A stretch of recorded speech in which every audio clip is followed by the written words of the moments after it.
기초 디자인 이번 시간에는 자, 나무 질감을 가진 나무 젓가락이랑요, 피망을 한번 연습을 해보겠습니다. 그러면 항상 제가 강조하는 건데요. 소재를 맨 처음에 딱 받았어요. 그러면 이 소재를 왜 줬을까를 항상 처음에 5분, 10분간 생각을 해줘야 된다는 거죠. 이 소재가 왜 줬을까? 이 소재의 형태적인 특징, 질감의 특징이 뭔지를 정확하게 파악을 해야 스케치를 할 때도 그런 특징적인 요소들이 정확하게 드러나서, 그러니까 그런 것들이 오히려 완성하기까지가 쭉 편해져요, 학생 여러분들이. 근데 그거를 그냥 소재가 뭐가 나왔는지 생각을 안 하고 막 무작정 암기한 대로 막 주제는 여기 뭐 이렇게 그리게 되면은 나중에는 이렇게 그림을 거의 다 끝나갔을 때 주변을 돌아보면서 아, 맞다, 형태가 이런 게 있는데 내가 지금 이거를 까먹었네. 질감의 특징이 지금 이게 있는데 이걸 내가 까먹었네. 학생들이 약간 그런 조금씩의 실수가 나온다는 거죠.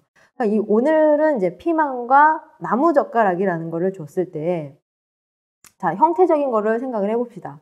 그러면 형태는 기초 디자인에서 크게 4가지 기본 도형 위주로 많이 나온다고 했어요. 그럼 피망 같은 거는 약간 올록볼록하긴 하지만 분명하게 원기둥의 형태를 가지고 있는 거죠. 그 위에 꼬다리가 달려있는 것도 크게 확대 보면 원기둥이고요. 그렇죠? 그럼 기본적으로 큰 원기둥의 형태와 그 나무젓가락이라고 하는 거는 조금 납작한, 그렇죠? 작은 육면체겠네요. 길다란 형태의 육면체겠네요. 그렇죠?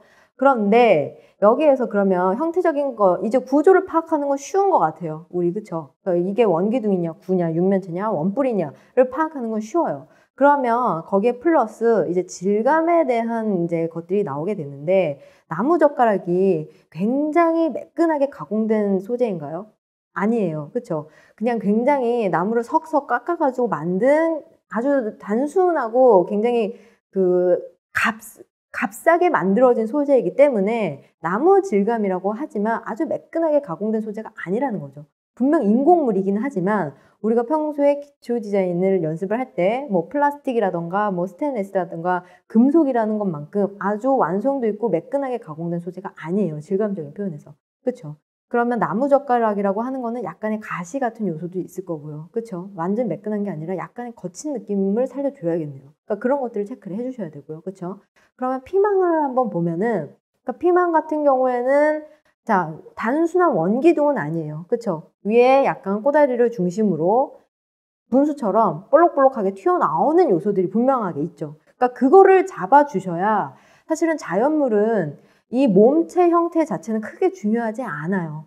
가장 중요한 건 뭐냐면요, 자연물의 특징을 그 꼬다리 부분, 걔가 어떤 식의 거기에서 뭐 열매를 맺혀서 나무에서 잘려서 나오느냐, 뭐 뿌리 식물이라서 뭐 땅에서 캐내오느냐, 그러니까 그런 것들의 어떤 그 자연물의 그 뭐랄까요, 정체성? 그러니까 그런 것들은 그 꼬다리 부분에서 나오는 거기 때문에 그 꼬다리 부분, 그 레몬이나 뭐 방울토마토나 이런 것들도 살짝 이렇게 그 꼬다리 주면서 약간 이렇게 올록볼록한 느낌이 있지만, 피망 같은 경우에는 상당히 그게 분수처럼 뽑아져 나오는 게 그 굉장히 도드라져 있죠, 형태적인 요소로서. 그리고 그것들이 그 자체가 형태 몸통까지 이렇게 이어집니다. 그렇죠? 그러면 아주 매끈한 원기둥이 아니라 약간의 이렇게 오돌도돌한 느낌이 있는 원기둥이겠네요. 그렇죠? 플러스 그 피망의 꼬다리는 다른 사과라던가 이런 것처럼 굉장히 가느다란 게 아니라요, 좀 꽤 두툼해요. 그렇죠? 그러면 피망을 몸체를 잘 그려놓고도 꼬다리 부분을 굉장히 너무 얇게 그렸어요. 그것도 피망이 아닌 거예요. 그러니까 우리가 형태를 정확하게 뜨기 위해서는 물체의 기본적인 구조적인 거를 파악해 줘야 돼요, 일단은. 그렇죠? 원기둥이냐, 원뿔이냐, 구냐, 육면체냐, 뭐 두 개가 합해진 거냐, 뭐 두 개가 뭐 어떤 식으로 쪼개져 가지고 뭐 어떤 식으로 분해 결합이 되었느냐, 그거를 파악해 주는 게 먼저고요. 자, 물체끼리의 비례라는 게 있죠. 그러니까 구조와 비례를 정확하게 파악해 줘야 형태가 보다 정확해지고, 우리가 그걸 딱 봤을 때, 어떤 소재를 봤을 때 아, 이거다라는 게 정확해진다는 거죠. 그래서 피망 같은 경우에는 원기둥의 요소고 그 위에 올라와 있는 꼬다리의 부분이 꽤 두툼하게 들어가야 된다는 거. 두툼하다 보니까 우리가 다른 거, 나무까지 이렇게 얇은 거를 표현해 줄 때보다는 조금 더 표현거리가 많겠네요. 그렇죠? 커지면서 확대가 되면서 거기에서 우리가 잡아줄 수 있는 표현거리가 많아지고요. 또 색감. 피망은 좀 매끈한 거죠. 그리고 알록달록해요. 그렇죠? 알록달록, 노랑, 빨강, 뭐 파랑 뭐 이런 식으로 굉장히 알록달록한 요소고 깨끗하게 맨질맨질한 질감이기 때문에 거기에서 나무젓가락의 약간 거친 느낌이랑 대비가 된다는 거. 그렇죠? 그래서 기본적으로 오늘의 소재는 조금 매끈한 약간의 어떤 올록볼록한 형태적인 변형이 있는 원기둥 플러스 가느다랗고 길다란 육면체 형태의 약간 거친 나무 질감.